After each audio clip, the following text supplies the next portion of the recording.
Quiero invitarle a abrir su Biblia en Nehemías capítulo 7. El tema de esta mañana es reconstruyendo vidas. Si ustedes recuerdan, la semana pasada vimos cómo Nehemías y el pueblo terminaron la obra fue terminada. Se terminaron las murallas, se pusieron las puertas. Pero, la tarea del líder bíblico no termina ahí. No termina en reconstruir murallas y en poner puertas. Nehemías sabía cuál era la razón por la cual las murallas habían sido destruidas, por la razón por la cual las puertas habían sido quemadas. En el capítulo 1, Nehemías pide perdón por los pecados de Israel. Él sabía que todo esto era consecuencia de la dureza de su corazón, del hecho de que se habían apartado del Señor, que se había deteriorado la vida espiritual de Israel, su adoración, su sacerdocio, el aprendizaje y la obediencia a la ley del Señor. Ellos se habían apartado y por esta razón el Señor los había entregado en manos de sus enemigos. Así que el problema no se solucionaba reparando las murallas ni poniendo las puertas. El pueblo necesitaba un cambio en su corazón. Necesitaba volverse al Señor. Esto era lo que iba a realmente traer la restauración verdadera al pueblo de Israel. Hermanos, el problema no está en lo físico. El problema no está ahí en lo que nosotros vemos. El problema está en nuestra relación con Cristo. Y mientras nuestra relación con Cristo no esté bien, no vamos a estar bien, aunque tengamos murallas y puertas. Si nosotros no nos volvemos al Señor de todo nuestro corazón y nos sometemos a Él y a su palabra, aunque las murallas sean reconstruidas, no estamos bien.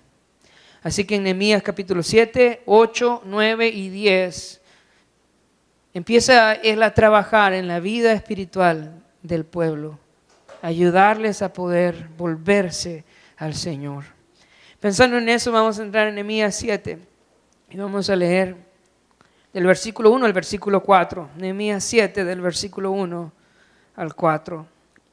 Luego que el muro fue edificado y colocadas las puertas, y fueron señalados porteros y cantores y levitas, mandé a mi hermano Ananí y a Ananías, jefe de la fortaleza de Jerusalén, porque este era varón de verdad y temeroso de Dios más que muchos. Les dije, no se abran las puertas de Jerusalén hasta que caliente el sol. Y aunque haya gente ahí, cerrad las puertas y atrancadlas. Y señalé guardas de los moradores de Jerusalén, cada cual en su turno y cada uno delante de su casa, porque la ciudad era espaciosa y grande, pero poco pueblo dentro de ella, y no habían casas reedificadas. Nehemías terminó la muralla, puso las puertas, ¿verdad? Habló con su hermano Ananí y con Ananías, un varón temeroso de Dios, que mantuviera las puertas cerradas porque era un tiempo peligroso. El hecho de que Dios nos cuide no significa que vamos a dormir con las puertas abiertas, ¿verdad, hermanos? Entonces puso ahí seguridad. Y en el 4 nos dice que las casas aún no habían sido reconstruidas. Ahora, ¿cuál sería la prioridad entonces? Tenemos la muralla, tenemos las puertas, pero las casas están destruidas. Usted y yo, ¿qué hubiésemos hecho? ¿Cuál sería el siguiente punto de acción? ¿Qué diríamos?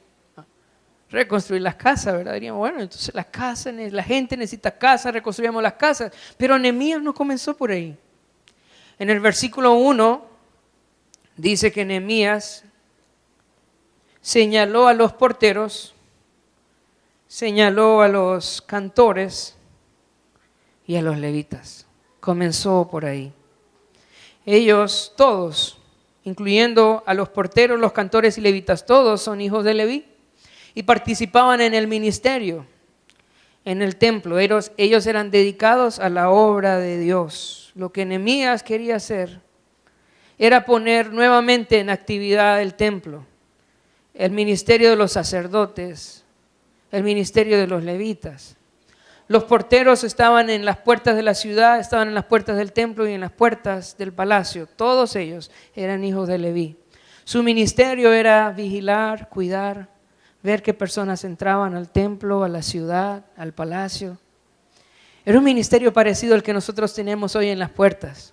No sé qué tan importante usted ve el estar en las puertas, pero en el tiempo de Nehemías estar en las puertas era un privilegio exclusivo para los hijos de Leví y se consideraba algo muy importante, un privilegio, parte del servicio a Dios. Además de los porteros, también estaban los cantores. Los cantores también eran hijos de Leví, pero venían de una familia de un hombre llamado Asaf. Su trabajo exclusivamente era cantar. Se dividían por turnos y ellos se presentaban al templo y cantaban y adoraban a Dios de una manera especial, majestuosa, porque ese era su trabajo, adorar a Dios, cantarle a Él. Y saben, a eso se dedicaban, se les daba ofrenda, parte de la ofrenda a ellos, para que se dedicaran a cantarle a Dios. Qué hermoso. Hermanos, para el Señor la alabanza es algo maravilloso, algo especial. Eso es parte de lo que hacemos acá cada domingo. Queremos adorarle a Él y tenemos que hacerlo bien. Eso es un privilegio, poder adorar al Señor. Por eso es importante también, hermanos, que vengamos temprano. La alabanza no es un tiempo para esperar que todos vengan para dar el sermón. No. La alabanza es parte de nuestra adoración a Dios. Así que el culto comienza a las 11 y usted tiene que estar aquí 5 minutos antes para que no se pierda una canción y empecemos a adorar a Dios. Para el Señor la alabanza es importante y estos hermanos estaban dedicados solo para adorar a Dios. Además se menciona de los que señaló, dice porteros, cantores y levitas. Todos eran hijos de Leví, pero los levitas en este era el resto que ayudaba como colaboradores a los sacerdotes en la presentación de sacrificios, en el cuidado del templo y en cualquier necesidad del ministerio. Y estaban dedicados a tiempo completo a ayudar a los sacerdotes en el ministerio. Y Nehemías comenzó activándolos a ellos. Nehemías sabía algo, hermanos, que nosotros debemos de guardar en el corazón. Y es que el ministerio en el templo era una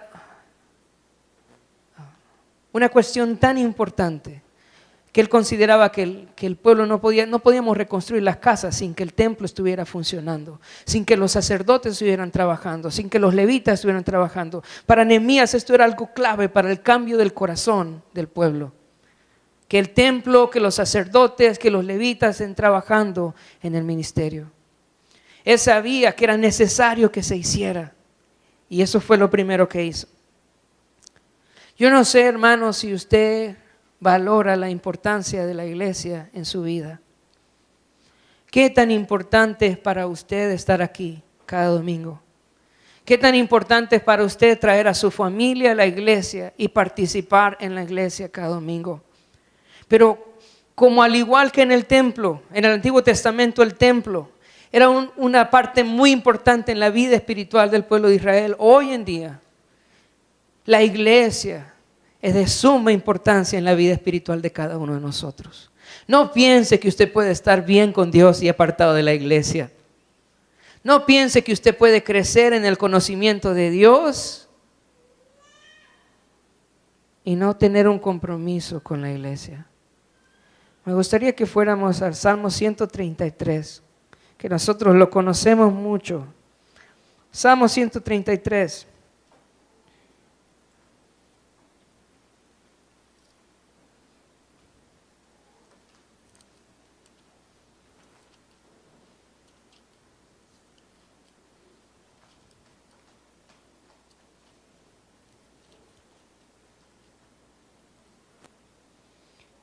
Dice, mirad cuán bueno y cuán delicioso es habitar los hermanos juntos en armonía.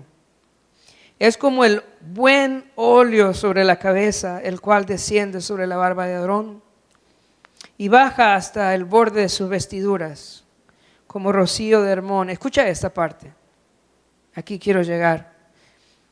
Como rocío de Hermón que desciende sobre los montes de Sión, porque, ¿qué dice? Porque allí envía Jehová bendición y vida eterna. ¿A dónde envía Jehová bendición y vida eterna? ¿A dónde? En su congregación, cuando estamos los hermanos juntos, en armonía, adorándole, buscándole. Dice, allí envía Jehová bendición y vida eterna. ¿Sabe? Esta bendición y vida eterna el Señor la manda cuando está su congregación, los hermanos juntos. Esta bendición nos envía a domicilio. Usted se quedó en su casa, se la perdió. Allí envía Jehová bendición y vida eterna. ¿Dónde? Donde están los hermanos juntos, en armonía. Es tan importante que nosotros valoremos el privilegio que tenemos, la bendición que tenemos de pertenecer a la iglesia. Vamos a ir a Efesios 4, versículo 11.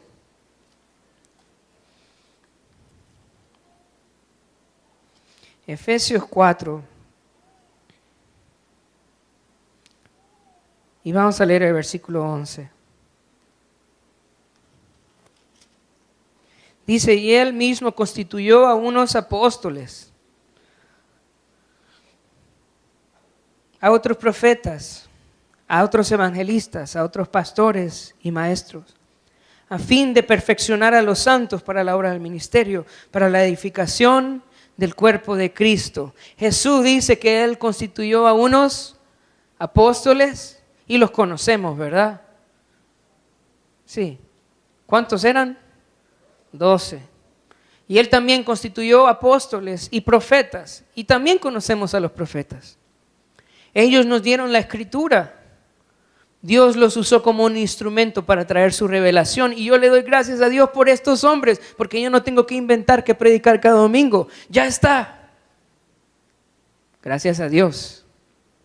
Ahora, además de los apóstoles y profetas, nos dio evangelistas. ¿Y quiénes son los evangelistas? Son aquellos que predican el evangelio, pero que también nos capacitan como cuerpo para que compartamos nosotros el evangelio. El evangelio no es responsabilidad solo del evangelista. Cada uno de nosotros, escucha esto, cada uno de nosotros tiene la responsabilidad de llevar el mensaje de Cristo a los demás.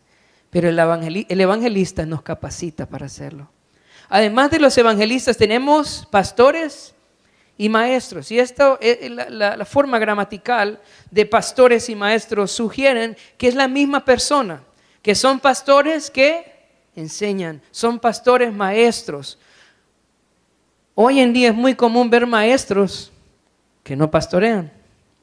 Maestros que les gusta pararse enfrente de la gente y hablar y hablar y hablar, pero no cuidan de nadie. Los pastores que el Señor dejó acá son pastores y maestros. Pastores que enseñan, pero cuidan a la gente. Y nosotros los necesitamos para crecer en nuestra vida espiritual. ¿Para qué nos dejó el Señor a estas personas? Dice el versículo 12, a fin de perfeccionar a los santos. Yo quiero ser perfeccionado, entonces yo necesito el cuidado de los pastores, de los maestros, de los evangelistas. Yo necesito ser parte de la iglesia. Entonces, pensando en esto, Nehemías sabía que el ministerio en el templo era algo muy importante, que Israel no iba a cambiar si no se le daba prioridad al ministerio sacerdotal y levítico. Bueno, aún los sacerdotes venían de Leví también. De igual manera, si nosotros queremos ver un cambio en nuestra vida, en nuestras familias, nosotros no podemos esperar ese cambio sin ser parte de la iglesia. Vamos a volver a Nehemías ahora y vamos a leer el versículo 5.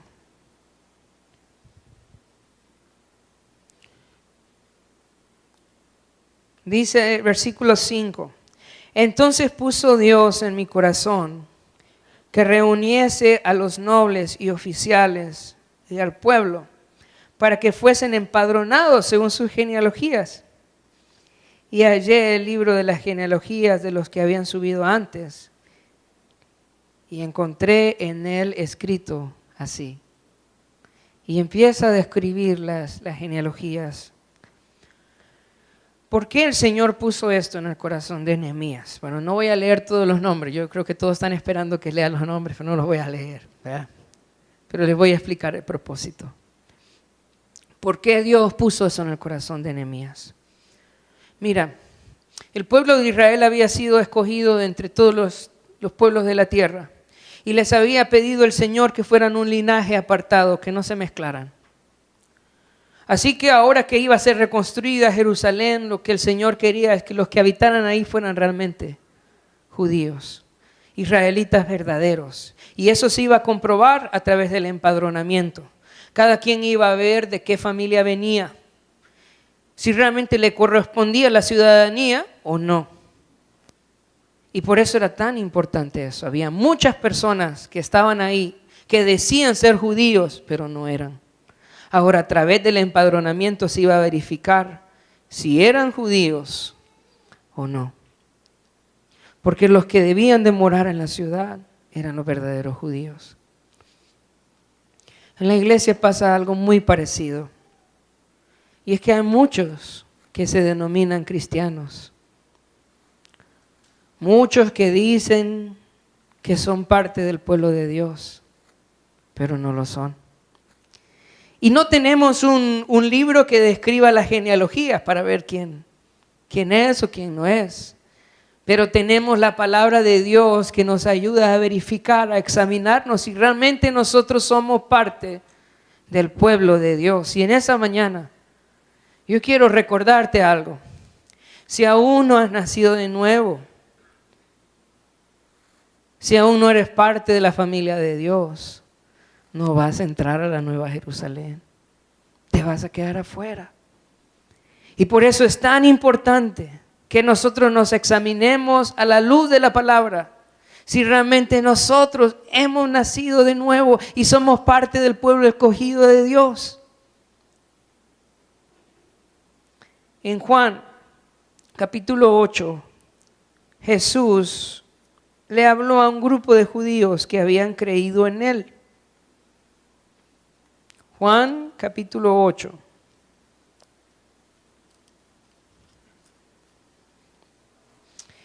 Vamos a leer en el versículo 31.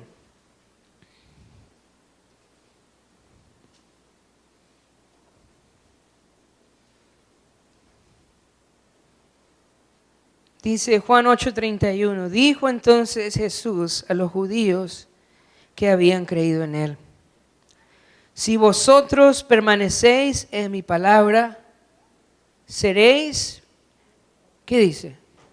Verdaderamente mis discípulos. Yo quiero decirle que hay dos tipos de discípulos: los verdaderos y los falsos. Y la evidencia, la diferencia entre un discípulo verdadero y un discípulo falso es que el verdadero, ¿qué dice? Permanece en su palabra, permanece en su palabra. Vienen las pruebas y el discípulo verdadero permanece en su palabra. Hay afanes en este mundo, pero el verdadero discípulo permanece en su palabra. Si yo no permanezco en su palabra, entonces yo no soy un verdadero discípulo. Nosotros no somos salvos, escucha esto, porque permanecemos en su palabra. Nosotros somos salvos por la obra de Cristo en la cruz. Cuando nosotros nos arrepentimos, creemos en el sacrificio de Jesús, le reconocemos a Él como el Señor y Salvador, y nosotros somos salvos por eso, por la obra de Dios en la cruz. Pero,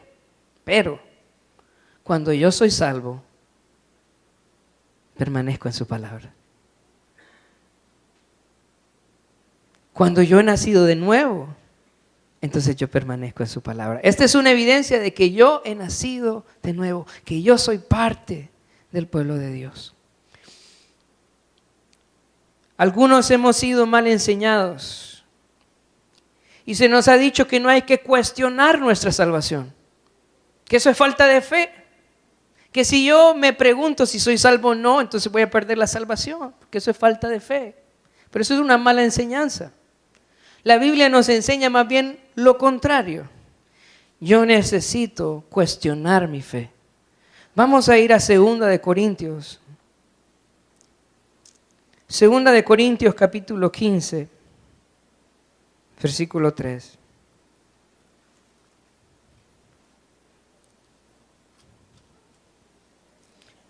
Segunda de Corintios capítulo 13, versículo 5. Segunda de Corintios 13, 5.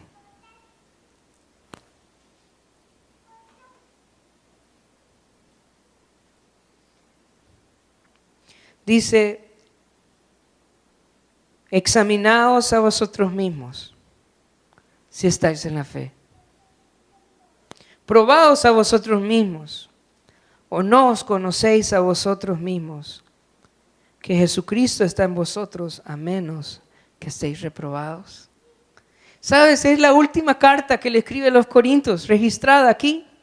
¿Y sabes cómo cierra el apóstol Pablo? Háganse un favor, les está diciendo. Examínense. ¿Realmente ustedes están en la fe? ¿Realmente usted le ha entregado su vida a Jesús?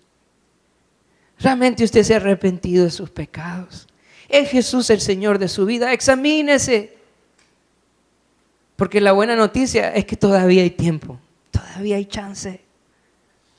Todavía podemos arrepentirnos y entregar nuestra vida a Jesucristo y entrar a la ciudad hermosa que Él tiene preparado para sus hijos. A través del censo entonces, Nehemías iba a saber quién era parte del pueblo, cuál era el pueblo verdadero. Pero no solo eso, también iba a saber cuáles eran los sacerdotes verdaderos. ¿Quiénes de estos sacerdotes que querían participar en el templo procedían de Aarón, eran hijos de Aarón? ¿Y cuántos no? Y sabe, en el empadronamiento salió un buen grupo de sacerdotes que no eran. Así que se les prohibió comer de las cosas más santas. Y en el libro de Esdras dice también que el gobernador les prohibió trabajar como sacerdotes. Nehemías sabía también que el sacerdocio debía ser puro, debía ser verdadero. ¿Se imagina tener funcionando el templo con un montón de sacerdotes falsos? ¿Hacia dónde iban a guiar a Israel? Por eso el empadronamiento también ayudó a identificar cuáles de estos sacerdotes realmente eran hijos de Aarón. Hoy en día, hermanos, también tenemos muchos sacerdotes falsos, pastores falsos, que no son llamados, que no tienen la vida, que no tienen el conocimiento, que no han sido nombrados. Y Jesús habló de eso. Cuán peligroso es ser instruido y guiado por un pastor falso. Vamos a ir a Juan, capítulo 10.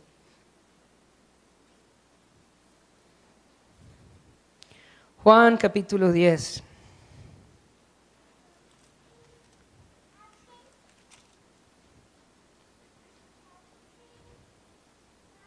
Vamos a leer el versículo 11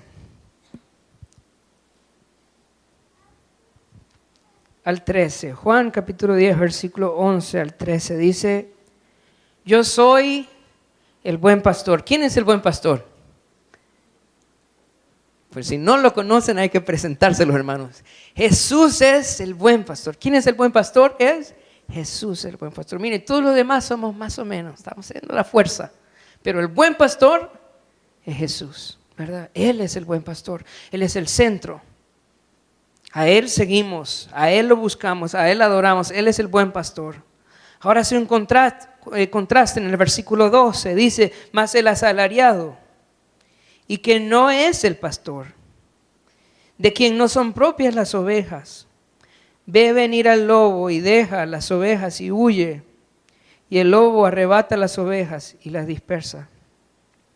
Así que el asalariado huye, porque es asalariado y no le importan las ovejas. Hay otro grupo que son los pastores, no son pastores, realmente son asalariados, que no les importa las ovejas. ¿Qué les importa? El salario. No son las ovejas, es el salario. El servicio a Dios entonces no es por un llamado, por amor a Dios, sino que es un trabajo, una forma de vida. Qué triste, y de esto hay mucho hoy. También en Mateo capítulo 7.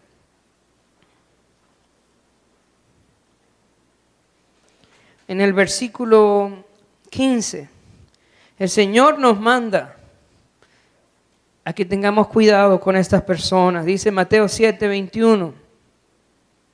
Perdón, versículo 15. Mateo 7, 15 al 20. Dice, guardaos de los falsos profetas, que vienen a vosotros con vestidos de ovejas, pero por dentro son lobos rapaces. Por sus frutos los conoceréis. ¿Acaso se recogen uvas de los espinos o higos de los abrojos? Así todo buen árbol da buenos frutos, pero el árbol malo da malos frutos. No puede el buen árbol dar malos frutos, ni el árbol malo dar frutos buenos. Todo árbol que no da buen fruto es cortado y echado en el fuego. Así que por sus frutos los conoceréis. Por su vida, por su conducta, nosotros vamos a conocer quiénes son estos hombres que Dios ha llamado al ministerio, estos siervos de Dios. ¿Cuál debe ser nuestra actitud? Dice, guardaos de los falsos maestros, de los falsos profetas, dice, guardaos. ¿Y cuál es la idea de guardaos? Es, apártese, huya, váyase de ahí, porque son peligrosos. Dice que vienen vestidos de ovejas, pero son, ¿qué? Lobos. ¿Y qué hace el lobo con las ovejas? ¿Qué hace el lobo con las ovejas, hermano? Se las come, hermano. Se las come. Ellos no quieren cuidar las ovejas, ellos quieren comerse las ovejas. Y el Señor nos dice que tengamos cuidado. ¿Por qué es tan importante entonces lo que Nehemías estaba haciendo al depurar el sacerdocio? Porque el ministerio no va a avanzar si el sacerdocio no es verdadero. Y yo quiero decirte que la iglesia no va a avanzar tampoco en la obra del Señor si el liderazgo no es verdadero, si los pastores no son verdaderos, si los ancianos no son verdaderos, si los líderes no son verdaderos creyentes. No vamos a avanzar. Por eso, por esta misma razón, yo quiero rogarte esta mañana, seriamente, que cuidemos la iglesia. Y si usted sabe de algún pastor de la iglesia que está viviendo en inmoralidad, usted sabe que lo vio, lo ve, que vive en pecado, sabe, hable, cuide la iglesia. Si algún anciano pastor de la iglesia le anda pidiendo dinero, hable con nosotros. ¿Por qué? Porque tenemos que mantener un liderazgo verdadero, un liderazgo bíblico en la iglesia. Tenemos que cuidar la iglesia. Quedarse callado no es amar la iglesia. Quedarse callado no es cuidar la iglesia. Y esta iglesia tenemos que cuidarla todos. Así que si usted ha visto algo, usted sabe algo, hable con nosotros para poder darle seguimiento. Entonces, a través del empadronamiento, Nehemías estaba depurando al pueblo, depurando al sacerdocio, depurando a los levitas, porque él quería que todos los que sirvieran en el templo fueran verdaderos descendientes de Leví.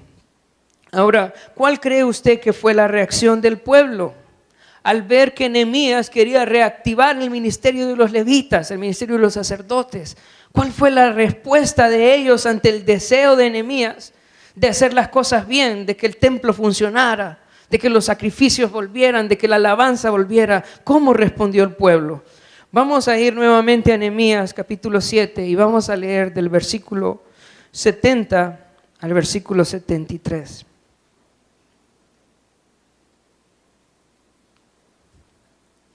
Dice: y algunos de las cabezas de familia dieron ofrendas para la obra, y el gobernador dio para el tesoro 1000 dracmas de oro, 50 tazones y 530 vestiduras sacerdotales. Los cabezas de familia dieron para el tesoro de la obra 20,000 dracmas de oro y 2,200 libras de plata. Y el resto del pueblo dio 20,000 dracmas de oro, 2,000 libras de plata y 67, ¿qué cosa? Vestiduras sacerdotales estaban proveyendo para ministerio. Y habitaron los sacerdotes, los levitas, los porteros, los cantores, los pueblos, los del pueblo, los sirvientes del templo y todo Israel en sus ciudades. Entonces, la respuesta del pueblo, cuando vio el anhelo de Nehemías de hacer funcionar el templo, de poner a los levitas en sus puestos, ¿verdad? Los porteros, los cantores, los demás. ¿Cuál fue la respuesta del pueblo? Vamos a apoyar esto. Eso es lo que nosotros queremos. Eso es lo que nosotros necesitamos, dijeron. Así que vamos a dar el apoyo a esto. De nuestro corazón vamos a apoyar esto. Hermanos, no sé si usted ha buscado alguna vez, si le ha tocado no encontrar una buena iglesia. No sé si usted sabe qué es eso. Buscar una iglesia donde prediquen la palabra de Dios, donde quieran obedecer la palabra de Dios y no hallarla. Pero yo quiero decirle que es algo bien triste no poder ir a un lugar donde te prediquen la Biblia. Es algo muy triste. Y los israelitas habían vivido esto cuando fueron llamados a Babilonia. Ellos salieron y allá no habían sacerdotes, no había sacrificio, no había palabra, no había nada. Y ahora el hecho de pensar nuevamente que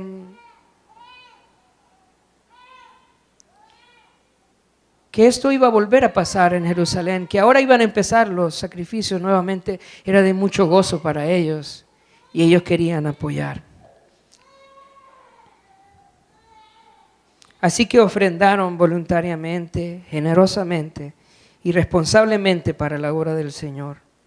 En cuanto a las ofrendas, hoy en día hay mucho engaño, mucha mentira, ¿verdad?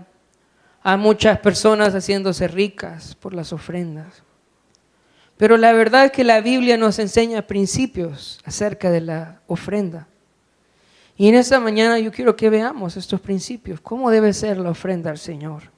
Si usted ve acá en este pasaje, fueron ellos que querían apoyar la iglesia. Fueron ellos que querían hacerlo. La ofrenda debe ser voluntaria, hermanos. Escucha esto. La ofrenda debe ser algo voluntario. Dios no quiere una ofrenda que es obligada por los pastores, porque están pullando las costillas de los hermanos para que den. Esa ofrenda no es agradable a Dios. Dios no quiere que nosotros ofrendemos porque hay una lista allá en la puerta que dice que quién diezma y quién no diezma. La ofrenda del Señor debe venir de un corazón agradecido, de un corazón generoso. Esta es la ofrenda de la cual Dios se agrada. En Éxodo capítulo 36, Moisés le dice al pueblo que van a construir un tabernáculo para adorar a Dios. Y el pueblo con todo su corazón empieza a traer ofrendas para la construcción de este tabernáculo. Dice en el versículo 3, Éxodo 36, 3. Y tomaron de delante de Moisés toda la ofrenda que los hijos de Israel habían traído para la obra del servicio del santuario, a fin de hacerla. Y ellos seguían, dice versículo 3 al final, y ellos seguían trayéndole ofrenda como voluntaria, ¿qué dice? Cada mañana. Nadie los andaba persiguiendo, nadie los andaba preguntando qué se iban a dar. Ellos daban cada mañana ofrenda voluntaria. Y mira qué pasó. Y hablaron a Moisés diciendo, el pueblo trae mucho, más de lo que se necesita para la obra que Jehová ha mandado que se haga. Versículo 6. Entonces Moisés mandó a pregonar por el campamento diciendo, ningún hombre ni ninguna mujer haga más por la ofrenda del santuario. Así que le impidió, escucha esto, le impidió al pueblo ofrecer más. Qué bonito. Que un día podemos decir, ¿saben qué? Quedan prohibidas las ofrendas. ¿Se imaginan? Qué bonito sería, ¿no? Ya tenemos suficiente. Pero esta era una ofrenda que venía del corazón, que era voluntaria.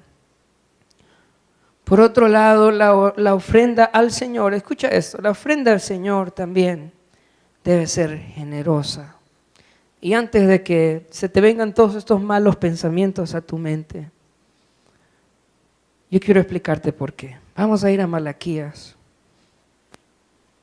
capítulo 1.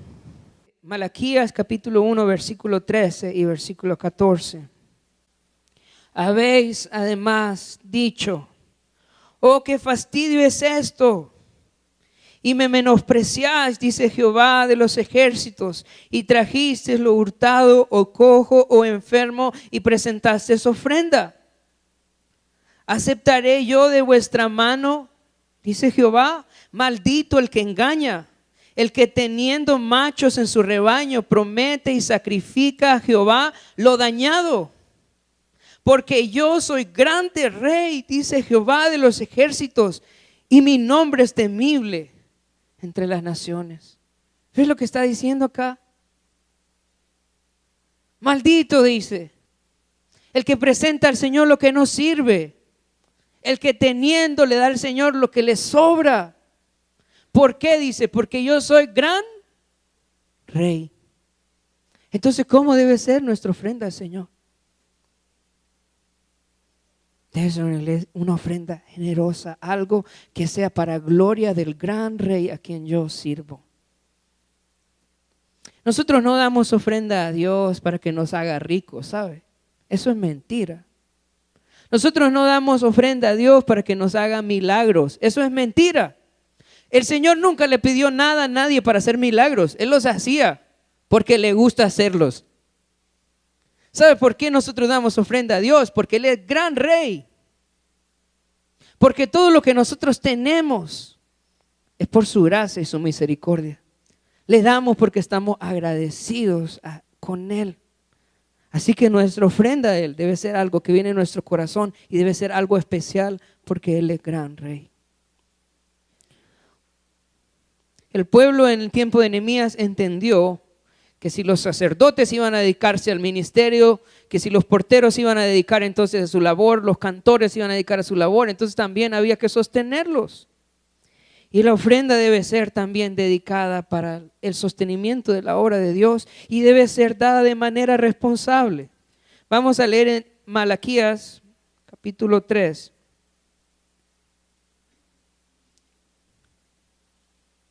Versículo 10. Malaquías capítulo 3, versículo 10. Dice, traed todos los diezmos al alfolí. Y luego dice, y haya alimento en mi casa. Y haya alimento en mi casa. Bueno, ¿y por qué va a haber alimento en la casa de Dios? ¿Acaso es que Dios come? ¿Por qué tiene que haber alimento en la casa de Dios? ¿Quién es el que come? ¿Es Dios? No. ¿Quiénes comían de eso? Eran los sacerdotes, los levitas, los porteros, los cantores.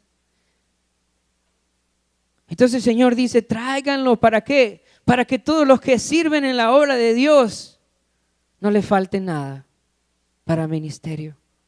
Sean responsables en sostenerlos, en cuidarlos, para que el ministerio siga adelante.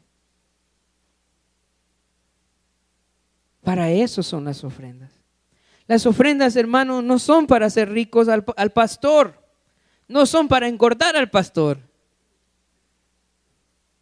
Las ofrendas son para que el ministerio se haga.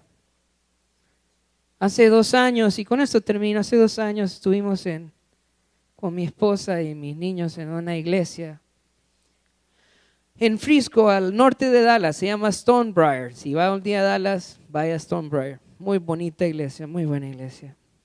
Estábamos en un auditorio muy bonito. Habían como unas 2,000, 3,000 personas ahí. Había un coro cantando con una orquesta. Y eran himnos, fíjense. Y bueno, yo no sé, hermano. Yo empecé a escuchar los himnos y a escuchar la música. Y no podía parar de llorar. Yo no podía parar de llorar. No podía. Y luego pasó el pastor y echó, híjole, una enseñanza, hermanos, que todavía la recuerdo. ¡Wow! ¡Cuánta bendición fue para mí! Y yo estaba ahí sentado y yo pensaba, "Ay, esto no puede ser gratis", decía yo. Yo no puedo concebir que yo estoy aquí sentado gozando tanto. Y después entendí, sí, la verdad es que no es gratis. Para mí fue gratis. Pero vieron un montón de hermanos que estaban comprometidos con el Señor para apoyar la obra de Dios. Y por eso yo pude disfrutarlo. Porque hermanos estaban comprometidos con el Señor y estaban dando de manera generosa para que yo pudiera disfrutar esa mañana la palabra de Dios ahí en Frisco.